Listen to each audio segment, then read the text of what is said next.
হঠাৎ উত্তপ্ত বাংলাদেশ ভারত কূটনৈতিক সম্পর্ক, বিক্ষোভে উত্তাল দিল্লির বাংলাদেশ হাইকমিশন এলাকা, রাষ্ট্রদূতকে পাল্টাপাল্টি তলপের ঘটনায় বাড়ছে উত্তেজনা। সময়ের সাথে সাথে নিয়ন্ত্রণের বাইরে চলে যাচ্ছে দিল্লির বাংলাদেশ হাইকমিশন এলাকার পরিস্থিতি। ব্যারিকেড দিয়েও ঠেকানো যাচ্ছে না বিক্ষোভকারীদের, মোতায়েন অন্তত 15,000 পুলিশ। নিজ আসন ব্রাহ্মণবাড়িয়া 2 থেকে টিকিট না পাওয়ায় কপাল পড়ল রুমিন ফারহানার। জোট প্রার্থীকে মনোনয়ন দিল বিএনপি, হতে পারেন স্বতন্ত্র প্রার্থী। আর মাত্র একদিন পরে দেশে ফিরছেন তারেক রহমান। রাজকীয় সম্বর্ধনা দিতে 300 ফিটে প্রস্তুত মঞ্চ, সারা দেশ থেকে 50 লাখেরও বেশি নেতাকর্মী জড়ো করার টার্গেট। রাজনীতিবিদদের মাঝে টার্গেট কিলিং আতঙ্ক, নিরাপত্তার স্বার্থে গানম্যান পেলেন অন্তত 20 জন, তালিকায় ডাক্তার শফিকুর নাহিদের নাম। হঠাৎই যেন নতুন করে উত্তপ্ত হয়ে উঠেছে বাংলাদেশ ভারত সম্পর্ক।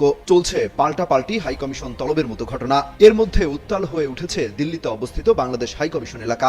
সেখানে জড়ো হয়েছে শত শত মানুষ। বিশ্ব হিন্দু পরিষদের ব্যানারে চলছে লাগাতার বিক্ষোভ।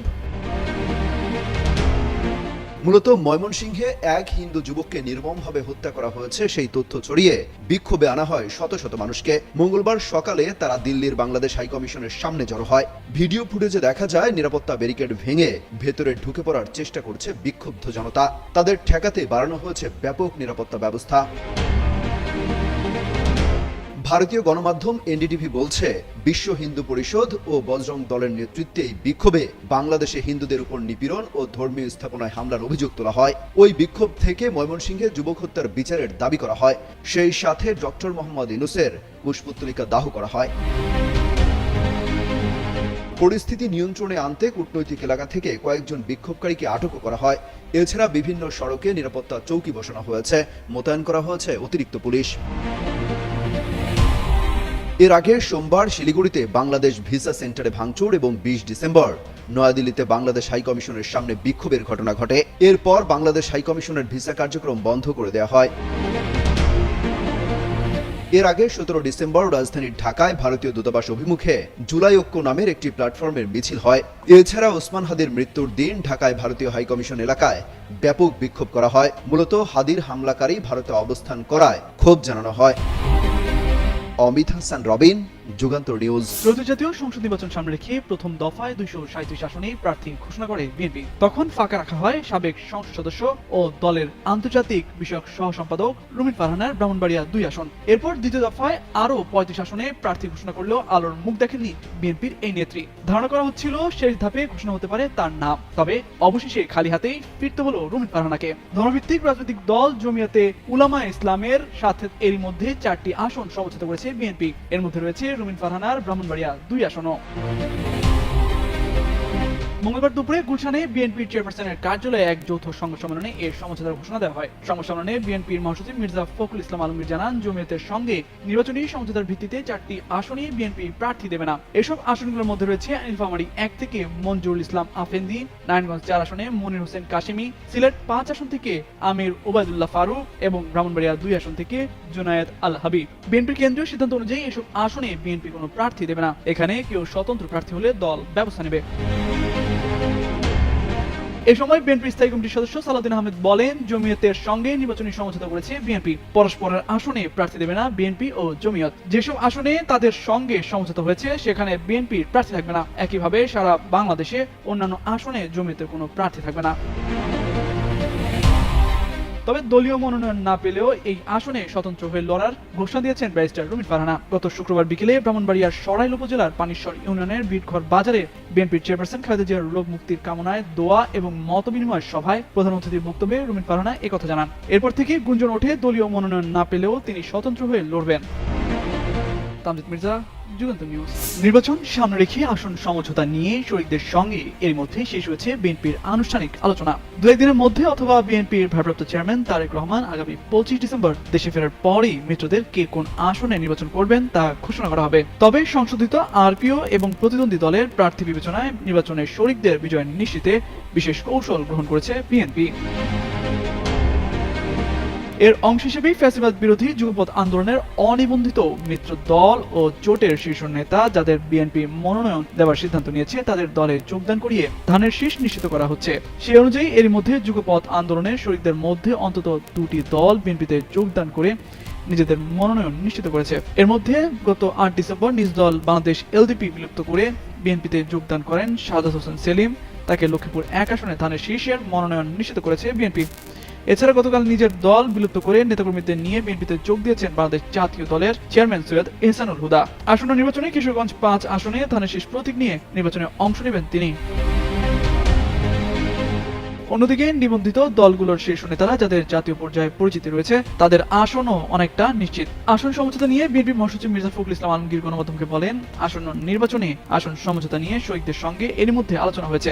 বিষয়টি 2-1 দিনের মধ্যেই সুরাহা হয়ে যাবে, এটি আনুষ্ঠানিকভাবে ঘোষণা করা হবে। শহীদদের সঙ্গে কয়টি আসনে সমঝোতা হতে পারে এমন প্রশ্নের জবাবে আরেকটু অপেক্ষা করার পরামর্শ দেন বিএনপির মহাসচিব। নির্বাচন সামনে রেখে এখন পর্যন্ত 2 দফায় মোট 272 আসনে সম্ভাব্য প্রার্থী ঘোষণা করেছে বিএনপি।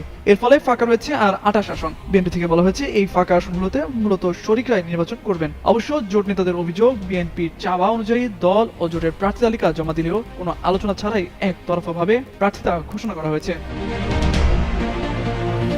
এছাড়া নিবন্ধিত লিবারেল ডেমোক্রেটিক পার্টি এলডিপি-কে চট্টগ্রাম 14 ও Cumilla 7, BJP chairman barrister Andaleeb Rahman পার্থকে ঢাকা 17 এবং এনডিএম এর চেয়ারম্যান ববি হাজ্জাজকে ঢাকা 13 আসনে সমর্থন জানাতে পারে বিএনপি। তামজিদ মির্জা, যুগান্ত নিউজ। শেষ হচ্ছে বিএনপির ভারপ্রাপ্ত চেয়ারম্যান তারেক রহমানের দীর্ঘ অপেক্ষার প্রহর। বৃহস্পতিবারই দেশে ফিরছেন তিনি, তাই তো তার আগমনকে স্মরণীয় করে রাখতে বিশেষ আয়োজন করছে বিএনপি। দলীয় কর্মসূচিতে দেশব্যাপী নেতাকর্মী ও সমর্থকদের অংশগ্রহণ নিশ্চিত করতে বাংলাদেশ রেলওয়ের সঙ্গে সমন্বয়ের মাধ্যমে বিশেষ পরিবহন ব্যবস্থার উদ্যোগ নেওয়া হয়েছে। বিএনপির আবেদনের পরিপ্রেক্ষিতে নির্ধারিত ভাড়ার বিনিময়ে আগামী বৃহস্পতিবার 10টি বিশেষ ট্রেন পরিচালনার সিদ্ধান্ত নিয়েছে রেলওয়ে কর্তৃপক্ষ। পাশাপাশি নিয়মিত চলাচলকারী কয়েকটি ট্রেনে অতিরিক্ত কোচ সংযোজন করা হচ্ছে, যাতে ঢাকামুখী যাত্রীদের যাতায়াতে কিছুটা হলেও স্বস্তি থাকে।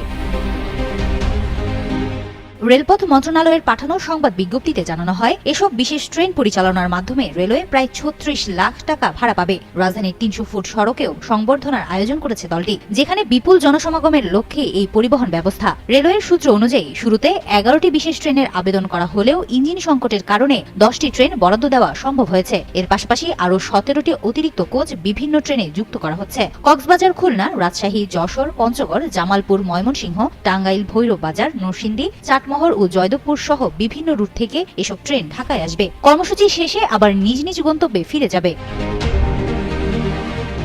তবে এই বিশেষ ব্যবস্থার ফলে একদিনের জন্য কয়েকটি কমিউটার ও আঞ্চলিক ট্রেনের চলাচল সাময়িকভাবে বাতিল করা হয়েছে, যার কারণে নিয়মিত যাত্রীদের কিছুটা ভোগান্তির আশঙ্কা থাকলেও কর্তৃপক্ষ আগেভাগেই দুঃখ প্রকাশ করেছে।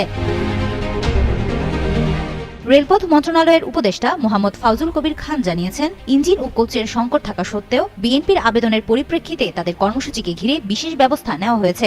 এমনকি অতীতেও বিভিন্ন রাজনৈতিক দলের কর্মসূচিতে একইভাবে নির্ধারিত ভাড়ার বিনিময়ে বিশেষ ট্রেন পরিচালিত হয়েছে। এক্ষেত্রে নির্বাচনী আচরণ বিধিমালা প্রতিপালনের নির্দেশনাও দেওয়া হয়েছে। সব মিলিয়ে রাজনৈতিক কর্মসূচি ও জনস্বার্থ দুয়ের মধ্যে ভারসাম্য রক্ষার চেষ্টার মধ্য দিয়ে এই বিশেষ ট্রেন পরিচালনার উদ্যোগ বাস্তবায়ন হচ্ছে। হিমাতুল জান্নাত, যুগান্তর নিউজ। দেশের উদ্ভূত পরিস্থিতিতে রাজনৈতিক অঙ্গনে দেখা দিয়েছে আতঙ্ক। বিশেষ করে গণসংযোগ থেকে ফেরার পথে শহীদ শরীফ ওসমান হাদিকে গুলি ঘটনায় উদ্বেগ জানিয়েছেন বিভিন্ন দলের সম্ভাব্য প্রার্থীরা।